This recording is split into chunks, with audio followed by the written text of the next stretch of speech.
Hello and welcome to ThereYouAreJesus.com, our first video of evidence of two-way communications between heaven and earth. I'm John LeVay and thank you for being here. We're looking for people who have experiences of two-way communications where they can speak and also receive messages back, not just sending messages, not just praying, but receiving messages back and learning a new language. Some of it is through coincidences. Others are through what you're about to watch right here and now. I would like to introduce you to somebody who has had an experience similar to the ones that I've been telling you about. So we're using a cell phone, an iPhone camera, and this is not about being fancy production. This is just about capturing the God's honest truth. And that's what we're doing. So I'm going to ask the person I'm getting ready to interview to hand me the cell phone back and keep the video going. And I'll introduce you to Jim. All right. This is Jim. My name is Jim Olzsewski. I placed my faith and my trust in Jesus Christ May 13th, 1971. And God literally changed my life, changed my direction in my life. A few weeks ago, I was in Prince Frederick doing some work on a Sunday, and I looked and realized that it was getting a little late, and I had to be there on Monday, so I was not feeling well at all. I was not feeling well, so I decided to stay in a motel. Well, I was in the motel about 2 hours and got deathly sick, and called the front desk and told them I needed an ambulance to go to the hospital.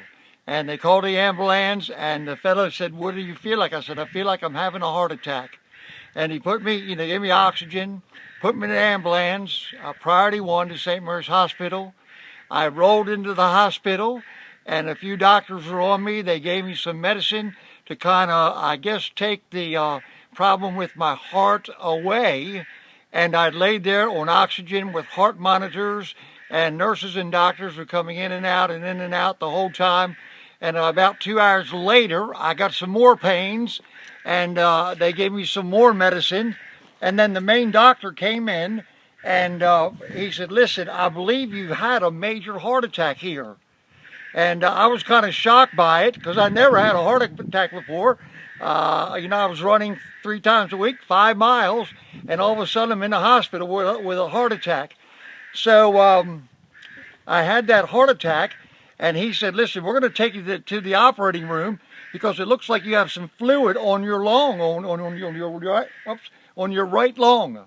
So they took me to the operating room. They stuck a needle in my back and sucked out about 2 liters of fluid out of my lung.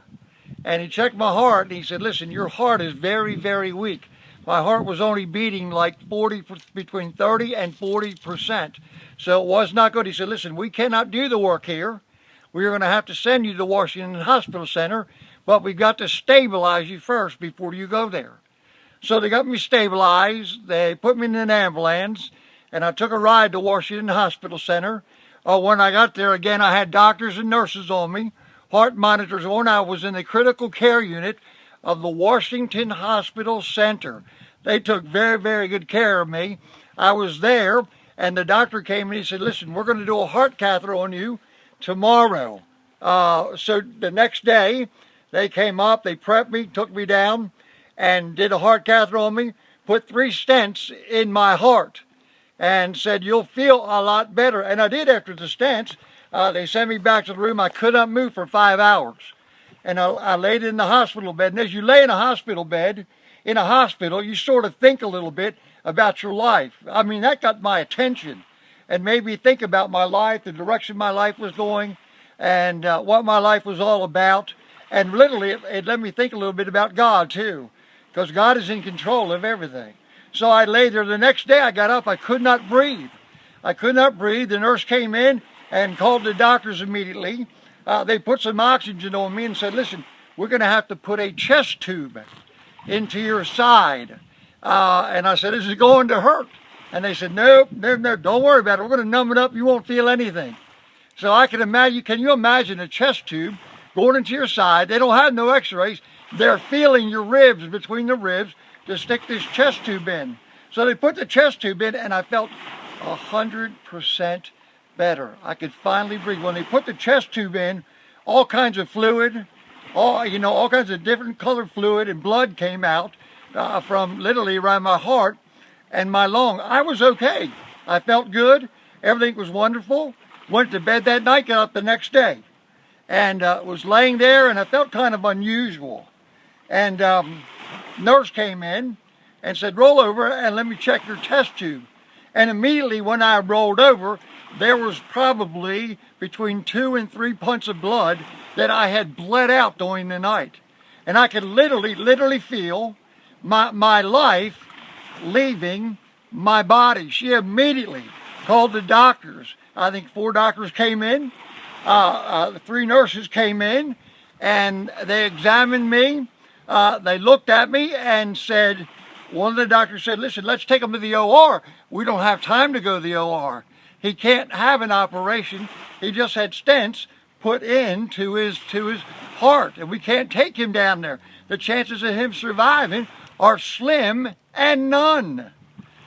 So they stood there and looked at me and examined me, and the one doctor said, we're going to step out in the hall and discuss this, and then we'll come back in and figure out what to do. Well, when they stepped out in the hall, there was nobody around. And all of a sudden, a fella comes through. I don't know whether he came through the wall, dropped out the ceiling, through the door, dressed in white, with a little thing on his side. And I said to him, I said, who are you? And he said, you know who I am. I said, no, I really don't. Who are you? And he said, I'm here to make you better.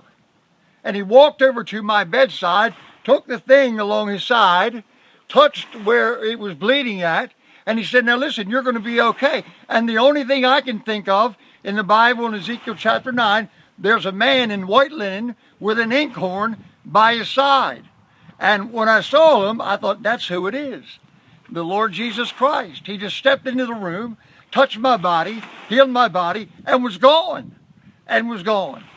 The doctors came back in and said, listen, what we're going to do, we're going to scope you, go in and see and pack you and try to get this bleeding stopped. And the one doctor walked over and looked and said, it's already stopped bleeding. And the other doctor said, that's impossible. I said, yes, a fella just walked through the door and came in and touched it, and now I'm fine, he said. He said, that's impossible. We were standing by the door. Nobody could have came in. Nobody could have entered. And literally, God healed my body. He healed my body. The doctor walked over to me, and he said before they stepped out, he looked at me, and he said, Jimmy, you're probably not going to make it through this. And he grabbed his hand, and I said, here's what I said, that's okay. That's okay. See, death to a believer is going to heaven. And I knew that if I died, I was going to enter in the very presence of God.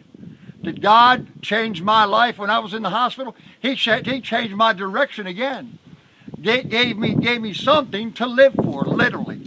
I was getting ready to leave the hospital, and the head doctor came in, and he walked in. He said, Jimmy, we're glad you're going home. He said, there's not a doctor in this critical care unit that ever thought that you, number one, would survive, and number two, leave this hospital. Mm-hmm. And that's my story.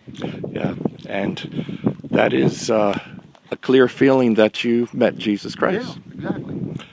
And what is it that you think Jesus wants you to do now that he gave you an extended life? Just serve him every day of my life. Make a difference in people's lives. That's why I'm here. Do you think this website will help you do that? Oh, yes. There's no doubt in my mind. No doubt. Thank you, Jim. This website is thereyouarejesus.com.